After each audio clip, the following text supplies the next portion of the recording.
कुछ नहीं होगा, सिर्फ कोसने से अंधेरों को अपने हिस्से का दिया खुद जलाना होगा। जिंदगी एक सफर है, हर दिल को समझना पड़ेगा।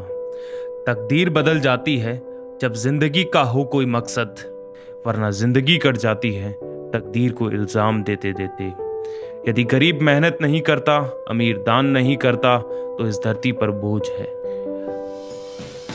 तो आइए आगे बढ़ते हैं ऐसे ही जज्बे और जुनून की कहानी, जिन्होंने मुश्किलों में हार न मानी। चंद्रमोहन चहेता, जिनके रास्तों में हजारों रुकावटें आई, ताने भी सुने, एक एक पैसे की तंगी को भोगा। गरीबी व पैसे की कमी के कारण अपने भाई का इलाज नहीं करा सके। आर्थिक तंगी, गरीबी, अभावों के जीवन से निकलकर इस मुकाम तक आखिर कैसे पहुंचे? यह साहस और प्रतिभा की रोचक व संघर्षपूर्ण कहानी है चंद्रमोहन चहेता की। जयपुर से करीब 20 किलोमीटर दूर एक छोटे से गांव शिकारपुरा में एक साधारण गरीब परिवार में स्वर्गीय श्री नारायण बैरवा धर्मपत्नी रामप्यारी देवी के यहाँ 3 भाई व 5 बहनों के परिवार में चंद्रमोहन चहेता का जन्म हुआ।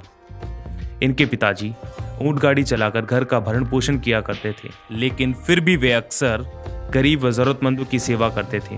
कहते थे, दीन दुखियों, जरूरतमंदों की सेवा करके मुझे अपार शक्ति मिलती है, मन में एक अजीब सी शांति महसूस होती है। परिवार की स्थिति को देखते हुए चंद्रमोहन चहेता पढ़ाई के साथ साथ कागज की फैक्ट्री में काम करने लगे। एक दिन चेकिंग आ गई।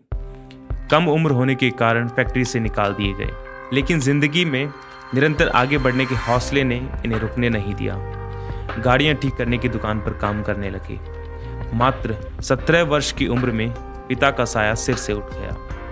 परिवार का बोझ इनके सिर पर आ गया। हाथ बांधे क्यों खड़े हो किस्मत के सामने, हाथ से कुछ भी नहीं हौसलों के सामने। इन्हीं इरादों को लेकर पुनः कार्य में लग गए। जिम्मेदारियां बढ़ गई थी। 2 वर्ष प्राइवेट हॉस्पिटल में रिसेप्शनिस्ट का कार्य किया। रात की बासी रोटी लेकर घर से सुबह 5 बजे निकलते, यहाँ से दिनचर्या प्रारंभ होती। टाइपिंग व कंप्यूटर का कार्य सीखते, फिर हॉस्पिटल में रात्रि 8 बजे तक कार्य करते। दिन में बासी रोटी खाते, फिर काम पर लग जाते। रात को फिर 8 बजे से 10 बजे तक दुकान पर कार्य करते। तब तक शरीर में इतनी थकावट हो जाती कि रात कब गुजर जाती पता ही नहीं चलता। फिर सुबह वही चक्र प्रारंभ हो जाता। इनके 3 भाई 5 बहनों में सिर्फ चंद्रमोहन चहेता ही परिवार को साथ लेकर चलने की एवं जीवन में कुछ कर गुजरने की चाहत रखते हैं।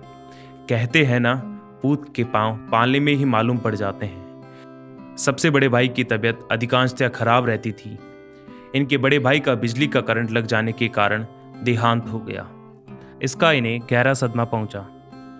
भाभी जी व 2 बच्चों एवं 5 बहनों तथा 18 भांजे भांजियों की देखरेख की जिम्मेदारी इनके कंधों पर आ गई। भाई बहन की जिम्मेदारी के कारण अध्ययन बीच में ही छोड़ना पड़ा, लेकिन जिम्मेदारियों से मुंह न मोड़ा व बखूबी निभाते रहे।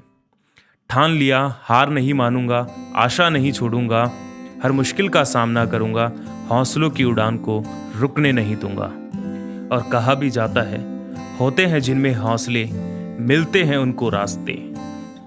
हॉस्पिटल में कार्य करते करते इन्हें अपना सपना टूटता नजर आ रहा था। इन्हें एहसास हो चला था कि मैं हॉस्पिटल तो खोल नहीं सकता, इसलिए इन्होंने वहां से कार्य छोड़ना ही उचित समझा। सांगानेर में ही एक प्रेस पर काम करने लगे, लेकिन जीतोड़ मेहनत करने पर भी पगार कम मिलती थी। मन में विचार आया, क्यों न अपनी प्रेस डाल दी जाए। पिताजी की वो बात भी याद आ गई, आपके ऊपर जरूरतमंदों का हक भी है। और इन्होंने विचार किया मेरे साथ साथ 5 से 6 लोगों को भी रोजगार मिल जाएगा।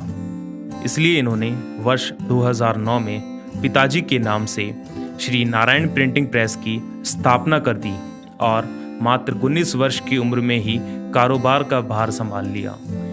एक नए हौसले के साथ मंजिल की ओर बढ़ने का जुनून भी कम न था।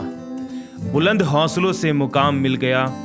कहते हैं कि जीवन में जो लोग जोखिम उठाते हैं वे ही आगे बढ़कर सफलता का स्वाद चखते हैं। आर्थिक मुश्किलों को पार कर गया और धीरे धीरे सभी का साथ मिलता गया, कारवां आगे बढ़ता गया।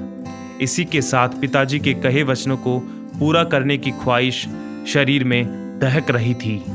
समाज के लिए, ज़रूरतमंदों के लिए कुछ करने की ज्वाला अंतर्मन में एक अजीब सी बेचैनी थी, जो 2014 में कुछ साथियों के सहयोग से मिलकर श्री नारायण मानव सेवा समिति की स्थापना कर रजिस्ट्रेशन करवा लिया और फिर कभी पीछे मुड़कर नहीं देखा।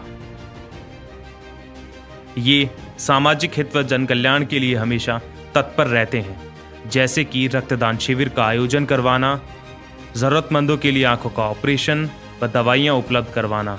साथ ही साथ ये गरीब बच्चों व महिलाओं के उत्थान के लिए भी निरंतर प्रयासरत रहते हैं। अपने लक्ष्य के प्रति हमेशा सचेत रहते हैं। सर्दी, गर्मी, बरसात, किसी भी मौसम का बहाना इनके लिए रुकावट नहीं बना और कोरोना जैसी वैश्विक महामारी भी इनके कदमों को नहीं डगमगा सकी और ये लॉकडाउन में भी लगातार लोगों की सेवा करते रहे। अभी इनकी इच्छा है कि एक वृद्धाश्रम का निर्माण किया जाए, जिसमें दुखी व्यक्तियों को संरक्षण मिल सके और वे अपने बचे हुए जीवन को बेहतर तरीके से व्यतीत कर सकें। इसके लिए इनका प्रयास है कि जयपुर में ऐसे मानव तीर्थ स्थल का निर्माण किया जाए और इनके व्यक्तित्व की खास बात है, हर समाज इन्हें पसंद करता है। सबसे मिलजुल कर रहना, हमेशा मुस्कुरा कर बोलना, सबसे अच्छी तरह बात करना, कोमल दिल बनकर सबका साथ देते हैं, आत्मविश्वासी हैं, घमंड लेश मात्र भी नहीं है, हमेशा सकारात्मक सोचते हैं, सबको सम्मान देते हैं, सबको साथ लेकर कार्य करते हैं। इसलिए आजकल हर समाज की चाहत बन गए हैं।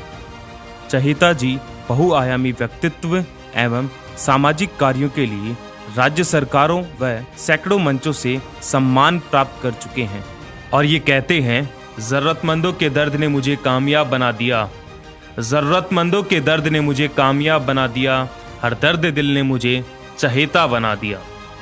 और ऐसे ही महान व्यक्तित्व के जज्बे और हिम्मत को हम सलाम करते हैं।